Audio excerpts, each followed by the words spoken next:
Eu e Rodrigo estávamos casados há 6 anos quando tudo começou a desmoronar. Tínhamos uma filha pequena, a Sofia, de 2 anos. A gente levava uma vida modesta, mas relativamente estável. Ele trabalhava como autônomo em pequenos serviços de informática, e eu era funcionária de uma escola infantil. Morávamos num apartamento simples, que conseguimos financiar com muito esforço. Nos primeiros anos, Rodrigo parecia um bom marido. Me tratava bem, brincava com a filha e dizia que sonhava em abrir seu próprio negócio. Era esse o nosso plano comum, crescer juntos. Mas com o tempo, ele foi mudando. Ficava mais irritado, reclamava de tudo, parecia sempre insatisfeito. Quando eu perguntava se estava acontecendo alguma coisa, ele respondia com grosseria.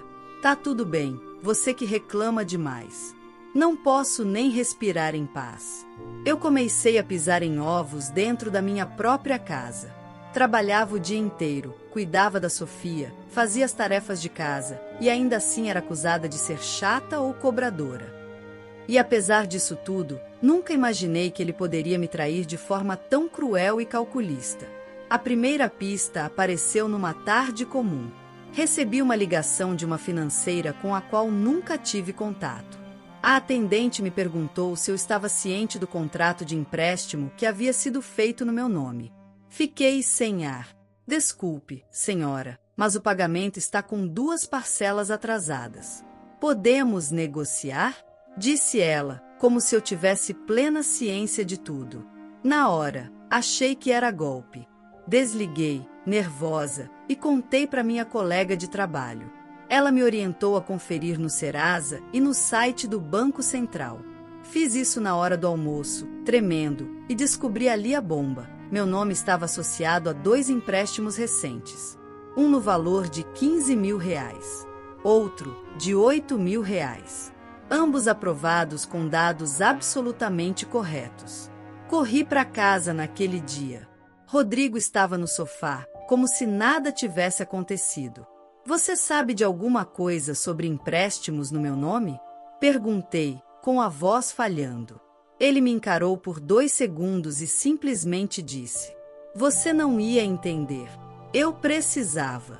Foi um investimento pro nosso futuro. Fiquei paralisada. Um investimento? No meu nome? Sem me avisar? Comecei a tremer de raiva. Como você teve coragem, Rodrigo? Você falsificou minha assinatura? Usou meus dados sem minha autorização? Ele deu de ombros, como se fosse a coisa mais normal do mundo. Tá exagerando. Eu sou seu marido.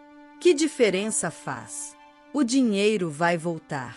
Naquele momento, tudo dentro de mim desabou. Percebi que ele não só tinha feito aquilo escondido, como não via problema nenhum. Como se ser meu marido lhe desse o direito de me colocar numa dívida sem fim. Passei os dias seguintes tentando entender como aquilo tinha acontecido. Entrei em contato com os bancos, solicitei cópias dos contratos, e sim, minha assinatura estava lá, mas visivelmente forjada. Juntei os documentos, tirei prints, comecei a reunir provas. Quando confrontei Rodrigo de novo, ele explodiu. Você vai fazer escândalo por causa de papel? Que mulher ingrata! Fiz isso para tentar melhorar nossa vida, mas você prefere me tratar como criminoso? Sim, ele era um criminoso. Mas até eu aceitar isso, levei semanas. A cada dia, mais cobranças chegavam. Comecei a ser negativada em todas as lojas onde tinha conta. Meu cartão foi bloqueado. Meu nome virou motivo de constrangimento na escola onde trabalhava. Minha cabeça virou um caos. Dormia mal, tinha crises de ansiedade e sentia uma angústia constante. Rodrigo, por sua vez, se afastava cada vez mais. Passava dias fora, alegando estar resolvendo coisas, mas não dava explicações. Parecia estar pouco se importando com o que causou. Tentei conversar com os pais dele. A mãe ficou em choque, mas o pai, seco, respondeu: Se ele fez isso, deve ter tido um bom motivo. Vocês que se resolvam. Ou seja, eu estava sozinha. Um dia, encontrei no armário uma pasta com papéis que ele havia escondido. Ali estavam outros contratos, e descobri que ele havia tentado um terceiro empréstimo, mas não conseguiu porque o limite de crédito havia estourado. Foi aí que eu percebi que não era um erro, nem uma fraqueza. Era um padrão. Uma escolha. Nesse dia, eu desabei no chão da sala. Chorei como não chorava desde que perdi minha mãe. Tive vontade de sumir, de desistir de tudo. Mas olhei para Sofia, dormindo no bercinho, e entendi que não podia me entregar. Eu tinha que reagir. E foi ali, no meu limite, que tomei a decisão mais difícil da minha vida: procurar ajuda judicial e tirar aquele homem da minha vida de vez. Mas o que eu não sabia era que Rodrigo ainda seria capaz de me colocar em situações ainda piores antes que eu conseguisse me libertar de vez. A primeira medida que tomei foi buscar ajuda legal. Procurei uma defensora pública da cidade. Ao ouvir meu relato, ela ficou chocada. Disse que, apesar da complexidade do caso, eu podia processar Rodrigo por falsidade ideológica, fraude e danos morais. Só que isso exigia provas consistentes. E eu sabia que, se reagisse de forma direta, ele poderia destruir tudo antes que eu conseguisse qualquer proteção. Comecei a guardar todas as mensagens, e-mails, cópias de contratos e áudios. Tirei foto dos papéis que encontrei escondidos e até de extratos bancários mostrando transferências feitas da minha conta. Rodrigo estava usando meu nome como lixeira financeira. Cada dia era uma nova cobrança. Eu quase não conseguia mais comprar o básico para Sofia. Mesmo assim, ele agia como se fosse a vítima da história. Em uma noite, durante uma discussão, ele gritou: "Você é pequena demais para entender como funciona o mundo. Não fosse por mim, vocês duas estariam passando fome." Era inacreditável. O homem que me afundava em dívidas queria ser tratado como herói. Pior, começou a me ameaçar veladamente. Dizia que, se eu fizesse escândalo ou tentasse sujá-lo, ele me deixaria sozinha com a filha e não pagaria um centavo de pensão. Quem você acha que vão acreditar? Numa mulher desesperada ou no pai trabalhador que fez o possível para ajudar a família? Na mesma semana, recebi no trabalho uma intimação judicial. Rodrigo havia entrado com um pedido de guarda compartilhada da nossa filha, alegando que eu estava instável emocionalmente e criando um ambiente tóxico em casa. Foi o fundo do poço. Entrei em pânico.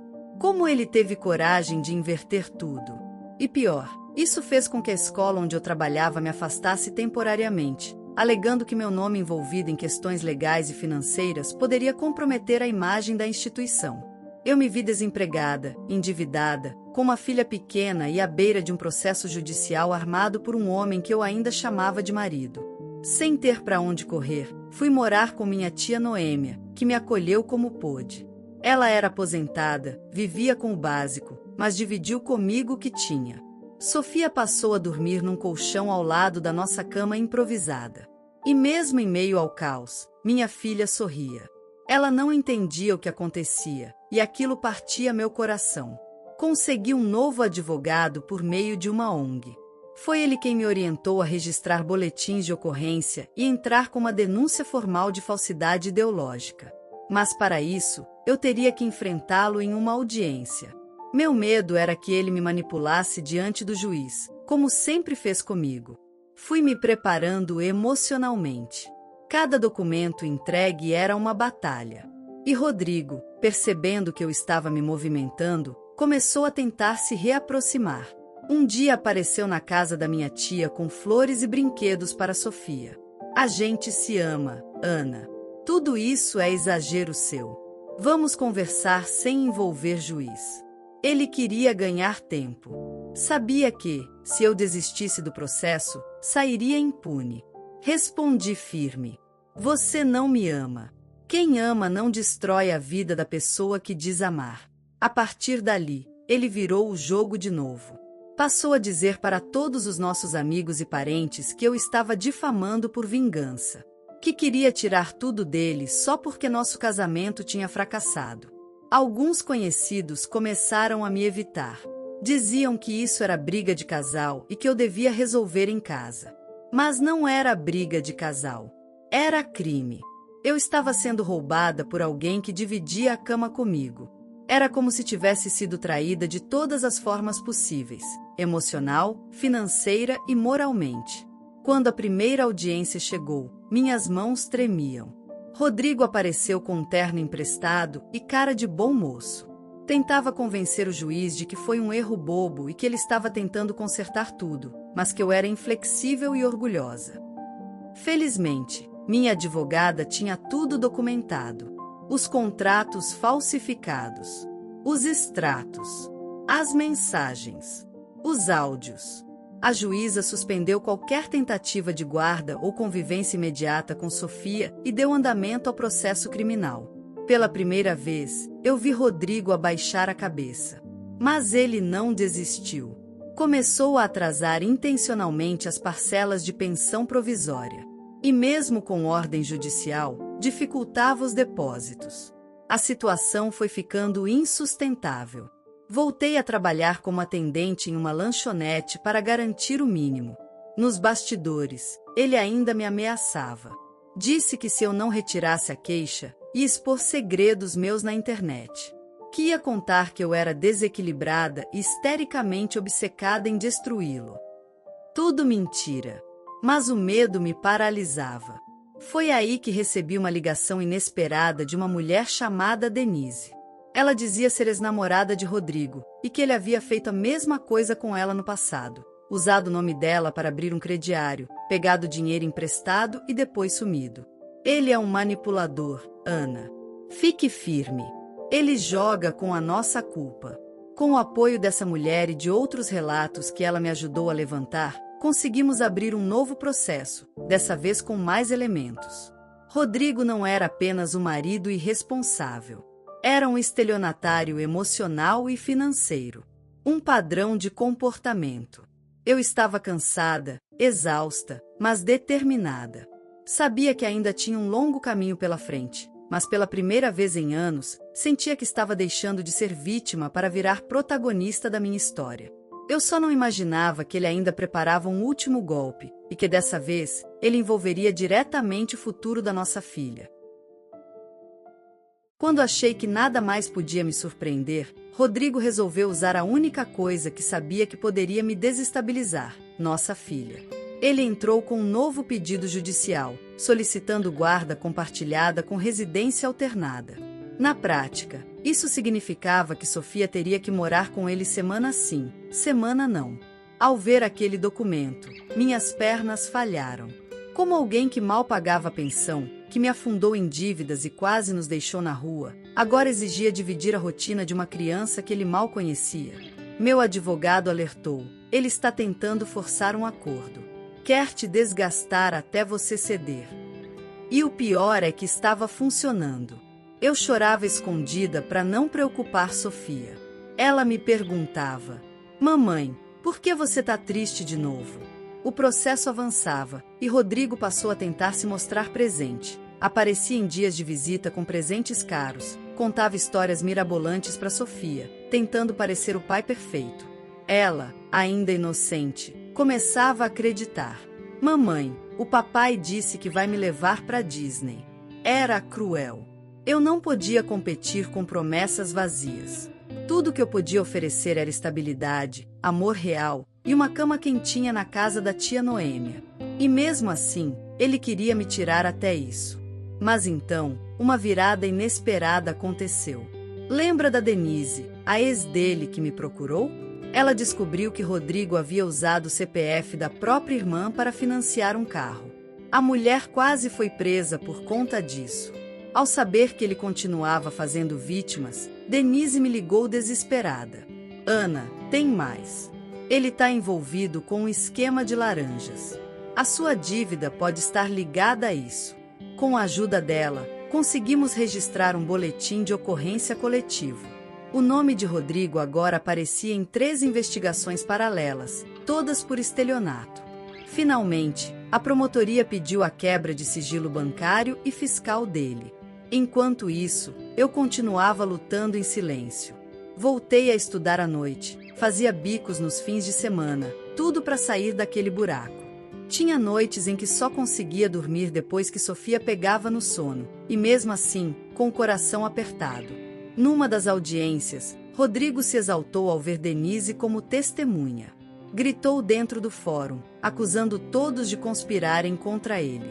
O juiz mandou que ele fosse retirado da sala. A partir dali, tudo começou a mudar. A juíza suspendeu todas as visitas por tempo indeterminado e determinou uma perícia financeira nas contas dele. Dias depois, saiu o laudo. Ele havia movimentado mais de R$ 500 mil em nome de outras pessoas, incluindo o meu. Com essa prova, conseguimos não só anular o contrato feito em meu nome, mas abrir processo criminal formal. E mais, a dívida que me atormentava há anos passou a ser investigada como parte de um golpe. Eu chorei por horas quando recebi o documento de suspensão da cobrança.